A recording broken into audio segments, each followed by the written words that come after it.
नमस्कार, good morning. बहुत स्वागत है आपका फिट इंडिया के सुपर हिट बुलेटिन में। आपके साथ मैं हूं दीपिका यादव और मैं हूं श्वेता भट्टाचार्य। देश दुनिया की हर खबर, हर ब्रेकिंग न्यूज दुनिया से भी आपके लिए लेकर हाजिर हैं। तो अगले एक नहीं बल्कि 2 घंटे के लिए हमारे साथ बने रहिए। देखिए, आज है संडे का दिन, लेकिन आज भी हम आपसे यही अपील करेंगे कि थोड़ी सी एक्सरसाइज कीजिए और खबरों से अपडेट तो हम आपको कराते ही रहेंगे। तो अगले 2 घंटे के लिए बने रहिए हमारे साथ। बद्रीनाथ विधानसभा सीट पर हुए उपचुनाव में बीजेपी की हार को लेकर के विपक्ष को एक नया सियासी अब हथियार मिल चुका है। बीजेपी पर निशाना साध रही विपक्षी पार्टियों ने इसे अयोध्या की हार से कैसे जोड़ा है, रिपोर्ट आपको दिखाते हैं, देखिए जरा। उत्तराखंड की बद्रीनाथ विधानसभा सीट पर हुए उपचुनाव में जैसे ही बीजेपी को हार मिली, विपक्ष को बीजेपी पर निशाना साधने का एक और मौका मिल गया और विपक्षी दलों ने इसे अयोध्या की हार से जोड़ दिया। बीजेपी की विरोधी पार्टियां कहने लगी कि अयोध्या में भगवान राम के बाद बाबा बद्री ने बीजेपी को करारी शिकस्त दिलाई। तो बीजेपी को समझ लेना चाहिए कि अब तो भगवान ही उनसे नाराज हो गए। क्यों हुए ये वो अपना गिरेबान में झांक कर देखिए। पहले अयोध्या जीते, बद्रीनाथ जीते, ये ईश्वर की कृपा है। अब आने वाले समय में पूरे देश में जीतेंगे, पूरे प्रदेश में जीतेंगे। विपक्षी नेताओं के इन तल्ख बयानों को सुना आपने। कैसे लोकसभा चुनाव में अयोध्या में मिली हार के बाद जब बीजेपी को एक और धर्मनगरी बद्रीनाथ में हुए उपचुनाव में हार का सामना करना पड़ा, तो विपक्ष को बीजेपी पर सीरियल अटैक का मौका मिल गया। कांग्रेस नेता सुप्रिया श्रीनेत ने सोशल मीडिया पर पोस्ट किया, अयोध्या से लेकर बद्रीनाथ प्रभु का यही संदेश है। धर्म का धंधा करने वाले भाजपाइयों को बड़ा झटका। बद्रीनाथ में बीजेपी की हार पर शिवसेना यूबीटी ने भी तंज कसा। शिवसेना यूबीटी की नेता प्रियंका चतुर्वेदी ने कहा कि जय बाबा बद्रीनाथ नॉन बायोलॉजिकल पार्टी यहां भी हारी। हालांकि बद्रीनाथ सीट पर कांग्रेस परंपरागत रूप से जीतती आई है। राजेंद्र भंडारी ने साल 2022 में कांग्रेस के टिकट पर यहां जीत हासिल की थी, लेकिन इस बार लोकसभा चुनाव में उन्होंने पाला बदल लिया और बीजेपी ने बद्रीनाथ सीट से उन्हें उम्मीदवार भी बना दिया। लेकिन राजेंद्र भंडारी लोगों का भरोसा जीत नहीं पाए और विपक्ष को तो इस हार को भी अयोध्या की हार से जोड़ने का मौका मिल गया। आपने देखा श्री रामचंद्र जी की धरती से एक पैगाम आया जिसमें उन्होंने मोहब्बत का पैगाम भेजा और इन लोगों को हराया। तो वो मर्यादा पुरुषोत्तम श्री रामचंद्र जी ने खुद ही एक मैसेज दिया पूरे हिंदुस्तान को। बद्रीनाथ में जैसे कि आप लोग जानती हैं, आप लोग कहते हैं कि वो बहुत बड़े धार्मिक स्थल है, बहुत बड़ा धार्मिक स्थल है और वहां पे भगवान वास करते हैं। तो बीजेपी को समझ लेना चाहिए कि अब तो भगवान ही उनसे नाराज हो गए। क्यों हुए ये वो अपना गिरेबान में झांक कर देखिए। वैसे तो 10 जुलाई को 7 राज्यों की 13 विधानसभा सीटों पर उपचुनाव हुए थे। इनमें से कांग्रेस ने 4, टीएमसी ने 4, बीजेपी ने 2, आप, डीएमके और निर्दलीय ने 1-1 सीटें जीती। इन चुनावी नतीजों से विपक्ष को उम्मीद है कि आने वाले दिनों में विपक्ष के अच्छे दिन आ जाएंगे। तभी तो राहुल गांधी ने ट्वीट किया, 7 राज्यों में हुए उपचुनाव के नतीजों ने स्पष्ट कर दिया है कि बीजेपी द्वारा बुना गया भय और भ्रम का जाल टूट चुका है। किसान, नौजवान, मजदूर, व्यापारी और नौकरी पेशा समेत हर वर्ग तानाशाही का समूल नाश कर न्याय का राज स्थापित करना चाहता है। अपने जीवन की बेहतरी और संविधान की रक्षा के लिए जनता अब पूरी तरह से इंडिया के साथ खड़ी है। जय हिंदुस्तान, जय संविधान। आने वाले दिनों में उत्तर प्रदेश की 10 विधानसभा सीटों पर भी उपचुनाव होने हैं। कांग्रेस के प्रदेश अध्यक्ष अजय राय ने तो इन नतीजों से फुल कॉन्फिडेंस में दिखे। उन्होंने दावा कर दिया कि इंडी अलायंस यूपी में होने वाले उपचुनाव में सभी 10 सीटें जीतेगा। पूरी तरीके से इंडिया गठबंधन मजबूती से चुनाव जीत रहा है। भारतीय जनता पार्टी को इस देश के लोगों ने नकार दिया। अब पूरी तरीके से पूरे देश को उखड़ने जा रहे हैं। यूपी की 10 सीटों पर भी उपचुनाव 10 की 10 जीतेंगे। इंडिया गठबंधन 10 की 10 जीतेंगे। उपचुनाव में मिली मात को लेकर बीजेपी में मंथन चल रहा है। नए सिरे से समीकरणों को सेट किए जा रहे हैं, लेकिन इस बीच सवाल ये भी उठ रहे हैं कि क्या बीजेपी को दल बदलुओं के प्रति दरिया दिली भारी पड़ गई? क्या चेहरों से भी ज्यादा बड़े स्थानीय मुद्दे बन गए? और एक बड़ी खबर आ रही है, आज उत्तर प्रदेश में बीजेपी प्रदेश कार्य समिति की बैठक होनी है। दरअसल इस बैठक का एजेंडा जो है वो 2024 में जिन जिन सीटों पर हार हुई है उसको लेकर इसमें मंथन किया जाएगा। बीजेपी अध्यक्ष जेपी नड्डा, मुख्यमंत्री योगी आदित्यनाथ समेत तमाम बड़े नेता जो हैं वो मंथन करने वाले हैं। इसके साथ ही यूपी में होने वाले 10 विधानसभा सीटों पर उपचुनाव को लेकर पार्टी जो है रणनीति तैयार करेगी। बाढ़ और बारिश के कहर की, जहां देश के 23 राज्यों में मौसम का अपडेट जो सामने आया है वो डराने वाला है। दरअसल पहाड़ों पर तेज बारिश हो रही है। रिकॉर्ड तोड़ बारिश की वजह से मैदानी इलाकों में भी हालात जो है वो बद से बदतर होते जा रहे हैं। अब आपको दिखाते हैं मैदानी इलाकों में कहां पर किस किस जगह पर नदी नाले सब कुछ उफान पर है और कहां पर बाढ़ जैसे हालात पैदा हो गए इस रिपोर्ट में।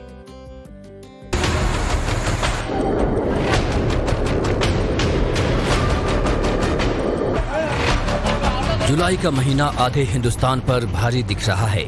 प्रचंड गर्मी के बाद मॉनसून ऐसा मूसलाधार होगा ये किसी ने सोचा भी नहीं था।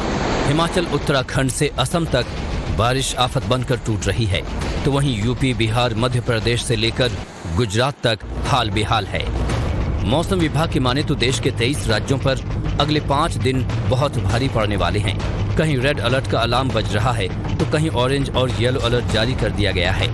पहाड़ों पर आसमान से डबल अटैक हो रहा है। कहीं बारिश रुकने का नाम नहीं ले रही है तो कहीं जगह जगह हो रही लैंडस्लाइड जानलेवा बनी हुई है।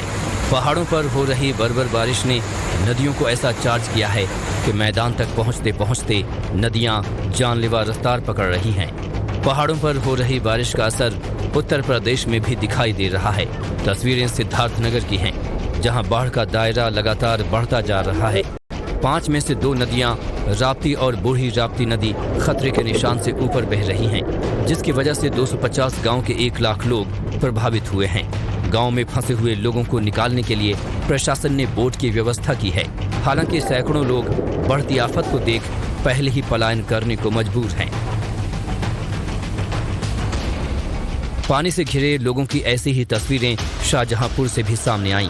यहाँ नदियों का जलस्तर पहले से कम हुआ है, लेकिन कई इलाके अभी भी पानी से लबालब हैं। हालात ये हो गए कि लोगों के रेस्क्यू के लिए एनडीआरएफ के साथ सेना को उतरना पड़ा, जिसके बाद कई लोगों को नाव से रेस्क्यू करके सुरक्षित जगहों तक पहुंचाया गया। गंगा में उफान का असर हरदोई में भी दिखाई दे रहा है। पानी छोड़े जाने के बाद गर्रा नदी का पानी खतरनाक स्तर तक पहुंच गया है और आसपास के 50 से ज्यादा गांव में बाढ़ जैसे हालात बन गए हैं। करीब 16 साल बाद हरदोई के लोगों ने गर्रा नदी का ऐसा रौद्र रूप देखा है। ऐसे में प्रशासन ने भी पहले से तैयारियां शुरू कर दी हैं। हरदोई, शाहजहांपुर और सिद्धार्थनगर जैसा हाल आधे उत्तर प्रदेश का है। पहाड़ों पर हो रही बारिश के बाद प्रदेश की 7 नदियां उफान पर हैं। 8 जिलों में बाढ़ कहर बरपा रही है, जबकि मौसम विभाग ने अभी भी 40 जिलों में बिजली गिरने और भारी बारिश का अलर्ट जारी किया है। इस मॉनसून यूपी में हुई बारिश के आंकड़े देखें तो अभी तक 190.9 mm बारिश होनी चाहिए थी, तो वहीं पूरे जुलाई महीने में 280.4 mm बारिश होनी चाहिए थी। लेकिन हुई कितनी? आधा महीना भी नहीं बीता है और अब तक 225.7 mm बारिश हो चुकी है। यूपी के इटावा में शहर का हाल देखिए। 2 घंटे की बारिश के बाद मैनपुरी अंडरपास में पानी भर गया। इस दौरान जब यूपी रोडवेज बस ने यहां से निकलने की कोशिश की तो यात्रियों की जान आफत में आ गई।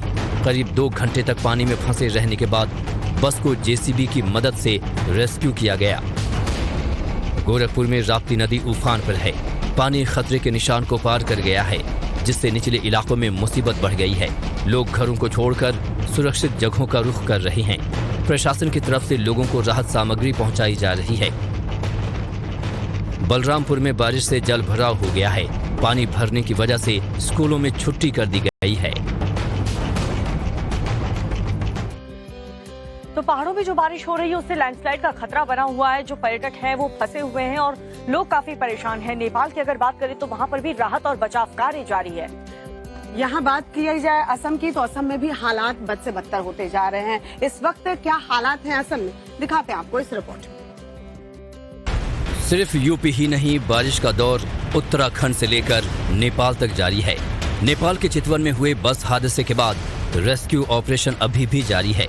बारिश का दौर थोड़ा थमने के बाद त्रिशूली नदी में लापता दोनों बसों की तलाश के लिए खोज और बचाव अभियान फिर से शुरू कर दिया गया है। 100 से ज्यादा नेपाली सेना, सशस्त्र पुलिस बल और नेपाल पुलिस के जवानों को गोताखोरों के साथ तैनात किया गया है। अभी तक मिली जानकारी के मुताबिक बस हादसे में लापता 62 लोगों में से 9 लोग बिहार के थे। वीरगंज से काठमांडू जाने वाली बस में 7 भारतीय थे, जबकि काठमांडू से गौर जाने वाली बस में 2 भारतीय सवार थे। ऐसे में भारत की तरफ से आपदा विशेषज्ञों की टीम मौके पर पहुंची है। श्रावस्ती और महाराजगंज के अधिकारी हालात पर नजर बनाए हुए हैं। लेकिन नेपाल में हुए बस हादसे से शायद लोगों ने सबक नहीं लिया है और पहाड़ों पर बारिश के इस दौर में भी लगातार यात्रा कर रहे हैं। ये तस्वीरें बद्रीनाथ नेशनल हाईवे की हैं, जिसे जगह जगह हो रहे लैंडस्लाइड के बाद बंद कर दिया गया था। लेकिन जब करीब 80 घंटे बाद हाईवे को खोला गया तो बारिश के मौसम में खतरनाक इस हाईवे पर जाम जैसी स्थिति देखने को मिली। इस साल मानसून की सबसे ज्यादा मार अगर कहीं देखने को मिली है तो वो असम है। असम से आ रही तस्वीरें अभी भी डरा रही हैं। बोंगाई गांव इलाके में हाईवे का हाल देखिए। भारी बारिश के बाद नेशनल हाईवे कई जगहों पर धंस गया। कुछ जगहों पर तो हाईवे 5 फीट तक धंसा हुआ दिखाई दिया। असम के ही गोलपारा से दिल दहला देने वाली तस्वीरें सामने आईं, जब एक नाव हादसे का शिकार हो गई, जिसमें 5 लोगों की मौत हो गई। आसपास मौजूद लोगों ने नाव में सवार लोगों को बचाने की कोशिश भी की, लेकिन वो नाकाम रहे। बताया जा रहा है कि ये सभी लोग अंतिम संस्कार करके लौट रहे थे। इस दौरान नदी में उफान आने की वजह से हादसा हो गया। यही हाल असम के ज्यादातर इलाकों का है। बाढ़ की चपेट में असम के 26 जिले हैं। नदियों का जलस्तर अभी भी डेंजर लेवल के पार है। सड़कों पर पानी भरा है। फसलों को नुकसान हुआ है। घर पानी में डूबे हैं। लोग बेबस नजर आ रहे हैं। आधा हिंदुस्तान अगर बात करें तो आसमानी आफत की चपेट में है। निचले इलाकों में ज्यादातर पानी भर आया है और लोग परेशान हो रहे हैं, त्राहिमाम कर रहे हैं। दिल्ली, नोएडा और गुजरात में क्या हालात बने हुए हैं बाढ़ बारिश को लेकर के, इस रिपोर्ट में देखिए। गुजरात की तस्वीरें देखिए। नवसारी जिले के जलालपुर इलाके में चंद घंटों की बारिश के बाद बाढ़ जैसे हालात देखने को मिले। गांव की सड़कों पर समंदर जैसा सैलाब उमड़ आया, जिसमें कई गांव पूरी तरह डूब गए। पानी घरों में घुस गया और लोग जहां के तहां कैद हो गए। गुजरात के वलसाड़ की तस्वीरें देखिए, जहां भारी बारिश के बाद स्थिति आउट ऑफ कंट्रोल हो गई है। बरूडिया वार्ड इलाके में कुछ घर पूरी तरह पानी में डूब गए। यहां पहुंची एनडीआरएफ की टीम ने इन घरों में रहने वाले लोगों को रेस्क्यू करके सुरक्षित इलाकों तक पहुंचाया। भारी बारिश के बीच लापरवाही की तस्वीरें भी सामने आई हैं। पलसाना गांव में एक कार ने उफनती नदी पार करने की कोशिश की, लेकिन बीच मझधार में फंस गई, जिसे जेसीबी की मदद से बाहर निकाला गया।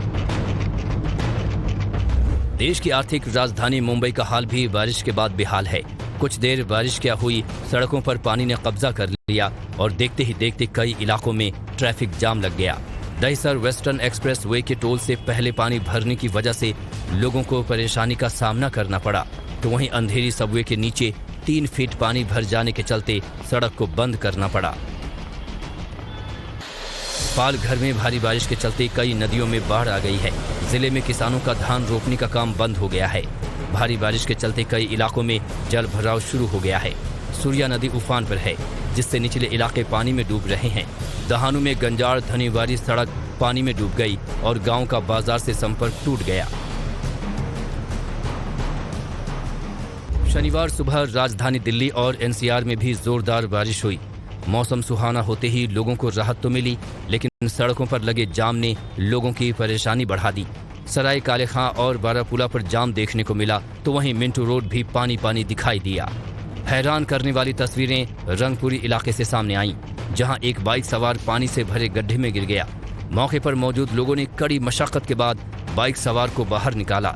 बारिश के मौसम में ऐसे हादसे किसी के साथ भी हो सकते हैं। ऐसे में अगर आप भी बारिश के दौरान घर से बाहर निकल रहे हैं तो पूरी सावधानी बरतें और सतर्क रहें।